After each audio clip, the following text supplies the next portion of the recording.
Ikaw lamang aking kanlungan, sa piling mo ako'y mananahan, pagkat ikaw lamang aking kalakasan. Sa piling mo tagumpay ko'y naranasan.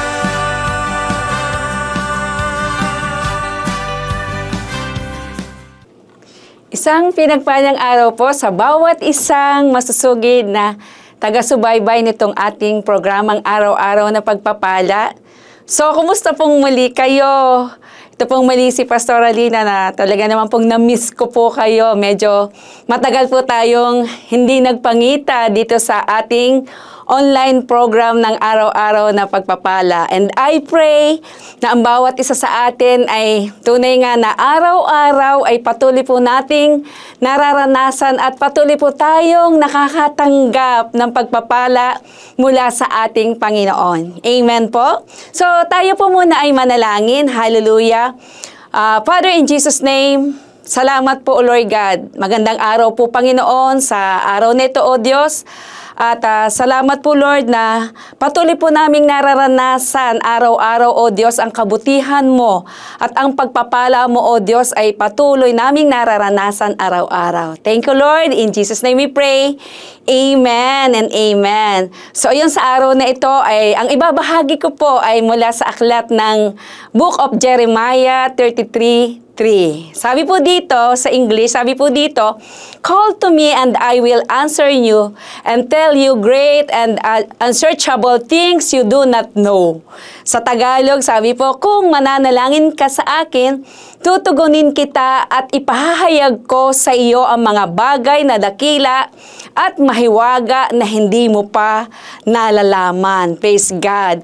So sa pamagitan po ng ating pananalangin ay napakarami pong benepisyo ang matatanggap natin sa ating Panginoon. Kaya bilang isa pong kumilala sa ating Panginoon, bilang isang Kristiyano, ay napakahalaga po na tayo ay palaging lumalapit sa ating Diyos. At sa oras na tayo po ay laging lumalapit sa ating Panginoon, lagi tayong nananalangin at lagi natin siyang kinakausap, ay meron po tayong mga benepisyo na matatanggap mula sa ating Panginoon kapag tayo po ay palaging nananalangin. At ito po ang ibabahagi ko sa araw nito na kung saan may ilang benepisyo po ng pananalangin akong isi-share sa araw nito. So, ang number 1 benefits po ay prayer protect us. Sabi po sa awit 18:2, sabi po dito, "Si Yahweh ang aking tanggulan, ang aking tagapagligtas,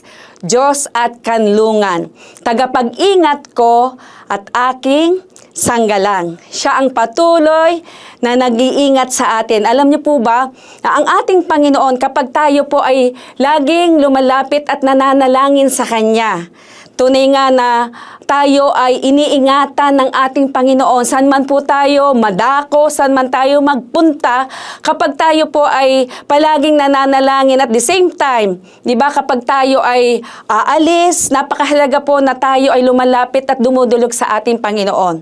Kasi bakit? Kapag tayo ay lumalapit sa Kanya, dumudulog sa Kanya, bago tayo, kung may pupuntahan man tayo, bago tayo lumabas ng ating tahanan, kung meron man tayong lakad, kapag inuna po natin ang ating paglapit sa ating Diyos, umasa po tayo na tayo ay iingatan ng ating Panginoon. Amen? Alam niyo po, ito po ay isang nakaugalian na po namin ng aking pamilya na kung saan every time po na may aalis po sa amin, kumbaga kung may lakad man, kung aming mga anak ay papasok man sa school o kung saan man po kami pupunta, ay naging habit na po namin at nakasanayan na po namin na kami ay nagpipray o pinagpipray po namin ang aming mga anak bago po lumabas sa aming tahanan.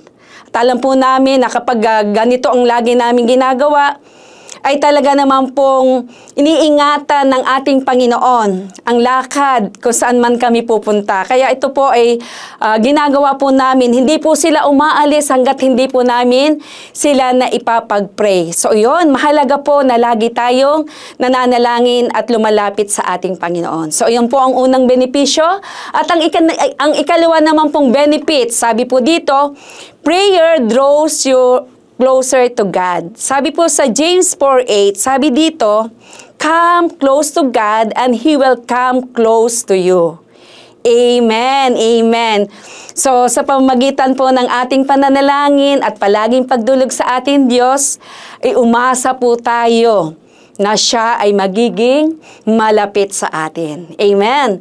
So sa palagay po ba natin na kapag hindi tayo lumalapit o hindi natin nagagawang manalangin o tumawag sa ating Panginoon, sa palagay mo ba na ang ating Diyos ay lalapit sa iyo? Hindi po natin maasahan. Dahil kung tayo po mismo ay hindi lumalapit sa Kanya, paano naman po siya lalapit sa atin? So alinaw po ng sinasabi dito sa James 4:8 na kung tayo po ay lalapit sa Kanya, siya po ay lalapit sa atin, ang ating Panginoon. Kaya mga kapatid, alin po dito ang pipiliin mo? Siyempre ako, ang pipiliin ko, yung palaging lumalapit at dumudulog sa ating Diyos nang sa ganon, mas lalo tayong napapalapit sa ating Panginoon at ang Panginoon mas lalo ding napapalapit sa atin. Amen and amen. So yun, at ang ikatlo naman pong benepisyo, sabi po dito, prayer changes things. So sa pamagitan po ng ating palaging paglapit sa ating Panginoong Hesus, ay umasa po tayo na marami po ang mababago at nagbabago sa ating sarili. Tama po ba? Alam ko po na ang marami sa atin, simula nang makilala ang ating Panginoon at simula nang palagi siyang lumalapit sa ating Diyos, ay napakarami po ang nabago. Tama po ba?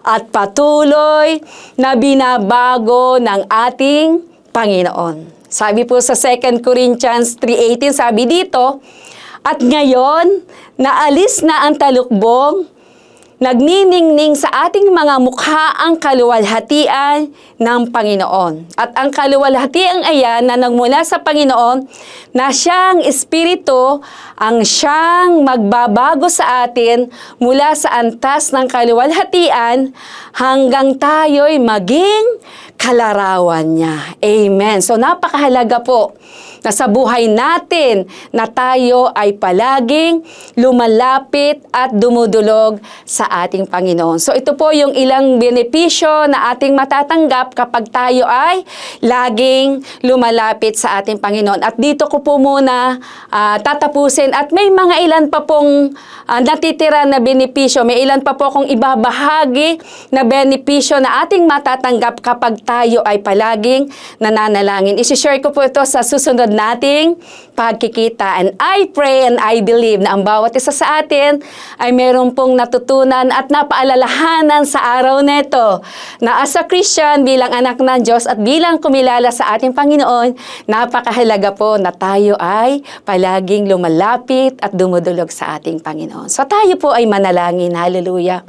Father, in Jesus' name, salamat po Panginoon sa araw nito, O Lord God, na muli Diyos, pinalalahanan mo po kami Panginoon na bilang mga anak mo.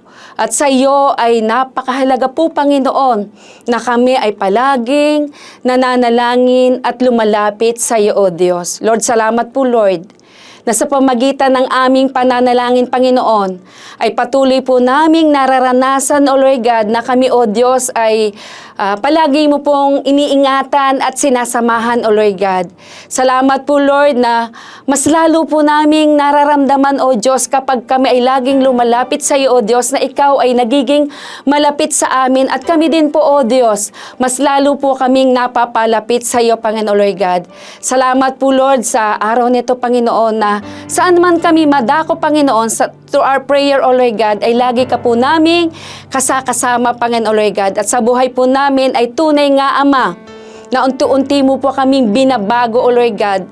Lord, sa pamagitan ng aming pakikipagniig sa iyo araw-araw, sa pamagitan ng aming pananalangin, pagbabasa na yung salita, O Lord God, day by day, Panginoon, ay meron ka pong binabago sa buhay namin, O Lord God. Kaya salamat po, Lord, na hindi po namin kaliligtaan, kahit gaano man kami kabisi, O Lord God, ay yung palagi po kaming lalapit sa iyo at mananalangin, O Lord God. Salamat po, Lord, at patuloy ko pong nilalapit din sa iyo, O Lord God, ang mga kapatid kong ito, O Lord God, na marahil ang ilan sa amin, O Diyos, ay nanlamig o nakaligtaan na nilang dumulog sa iyo sa sobrang kabisihan, Panginoon, Lord God. Lord, we pray, Panginoon, na muli silang manumbalik sa iyo, O Lord God, nang sa ganun, O Diyos, ay patuloy po naming maranasan ang mga benefits, O Lord God, na natatanggap at matatanggap po namin kapag kami ay laging lumalapit sa iyo, O Lord God. Pagpalain mo po, O Diyos, ang bawat isa na patuloy na sumusubaybay sa programang ito, Lord God. Thank you, Lord. In Jesus' name we pray. Amen and amen. So maraming salamat po at muli magkita-kita po tayo sa mga susunod pang araw. God bless us all.